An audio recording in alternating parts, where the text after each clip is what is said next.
할렐루야, 좋은 아침입니다. 오늘도 하나님의 말씀을 우리가 함께 나누고 또 묵상하면서 우리의 삶 가운데 말씀으로 승리하는 삶을 살아가는 저와 여러분들이 되시기를 간절히 축원합니다. 오늘 말씀은 누가복음 말씀 보도록 하겠습니다. 누가복음 8장 22절에서 25절까지 말씀입니다. 누가복음 8장 22절에서 25절까지 말씀을 함께 보도록 하겠습니다.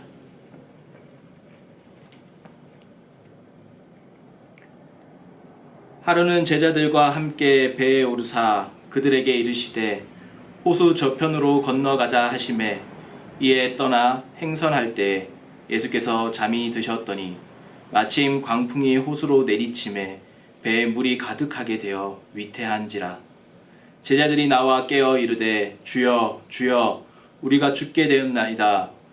한데 예수께서 잠을 깨사 바람과 물결을 꾸짖으시니 이에 그쳐 잔잔하여 지더라.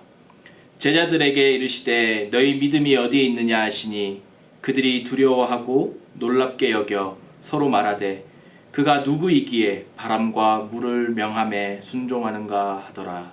아멘. 오늘 말씀을 보면 예수님께서 제자들과 함께 갈릴리 호수 건너편으로 가기 위해서 배를 타십니다. 그리고 배를 타고 가다가 도중에 광풍을 만난 이야기가 기록되어 있습니다. 평온했던 호수가 한순간에 광풍이 발생하면서 배 안에 물이 가득 차기 시작했습니다. 배는 금방이라도 침몰할 것 같았습니다. 제자들은 큰 위기가 찾아왔습니다. 제자들은 이 위기 앞에 두려워했습니다. 그리고 서둘러 예수님을 찾아가 예수님을 깨우기 시작했습니다. 예수님께서는 일어나셔서 제자들의 행동을 보면서 믿음이 없음을 꾸짖으셨습니다. 자연 재해 앞에서 두려워하면서 예수님을 찾던 제자들, 그 제자들 왜 예수님께서 꾸짖으셨겠습니까? 우리의 삶 가운데 우리가 평온하다고 생각할 때 전혀 생각하지도 못하고 있을 때 이렇게 광풍이 일어날 수 있습니다. 이런 현실은 믿음의 사람들도 예외가 아닙니다. 제자들은 예수님과 함께 바다를 건너가고 있는 상황입니다.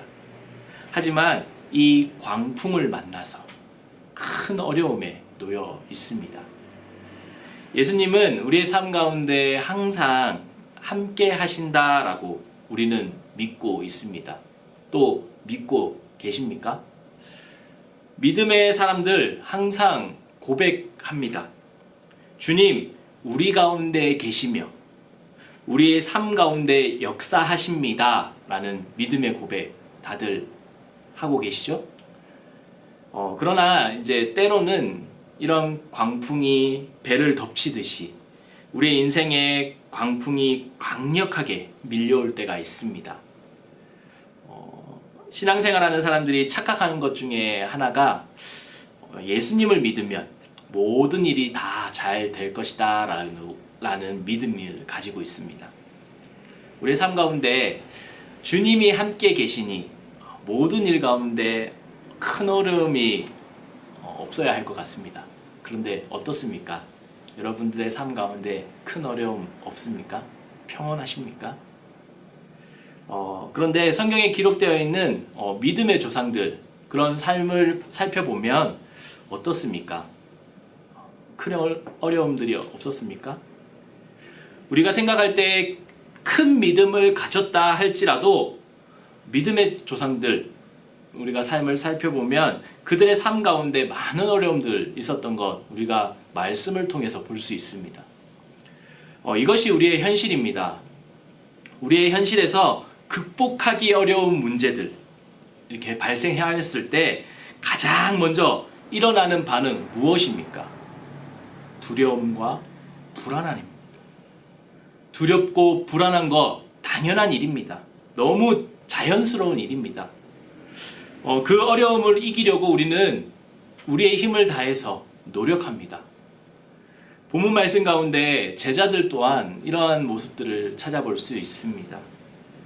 제자들 또한 광풍이 일어나기 시작하면서 배가 물에 잠기게 될까봐 두려워했습니다.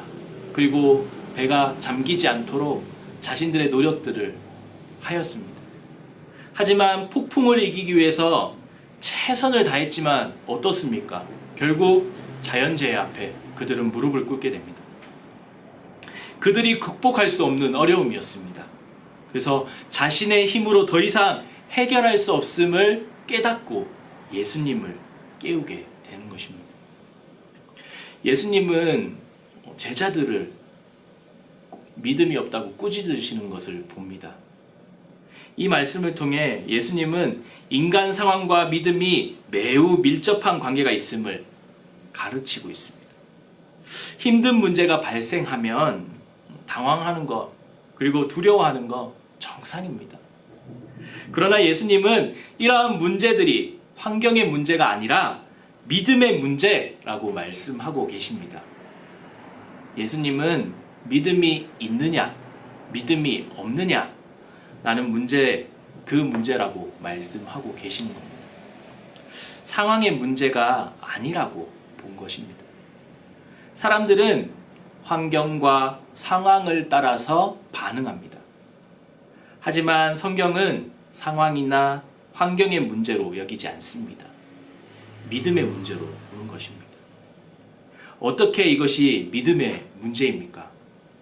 환경을 극복시킬 수 있는 존재, 그 존재를 믿는다면 환경과 상관이 없고 믿음과 상관이 있음을 우리가 알게 됩니다.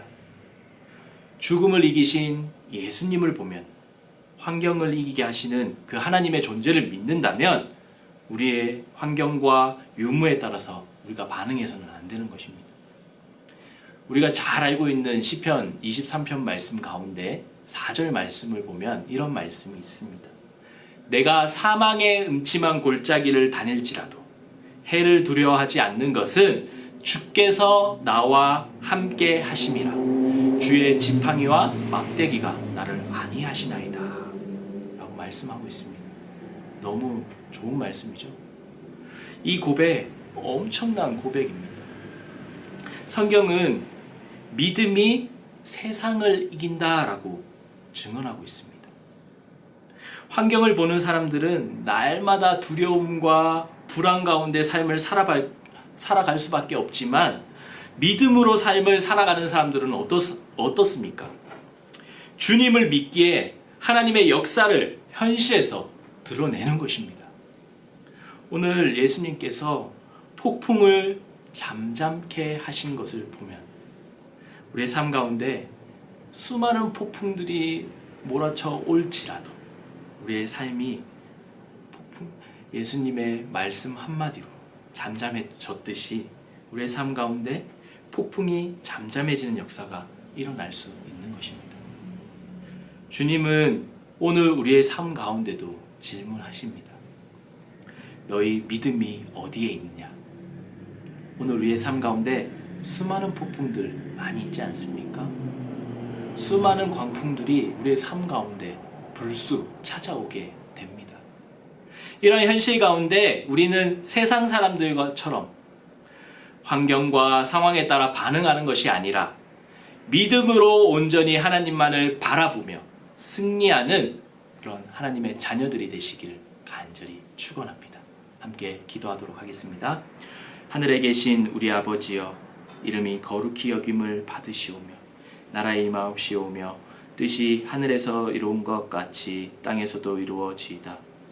오늘날 우리에게 일용할 양식을 주옵시고 우리가 우리에게 죄 지은 자를 사하여 준 것 같이 우리의 죄를 사하여 주옵시고 우리를 시험에 들게 하지 마옵시고 다만 악에서 구하옵소서. 대개 나라와 권세와 영광이 아버지께 영원히 있사옵나이다. 아멘.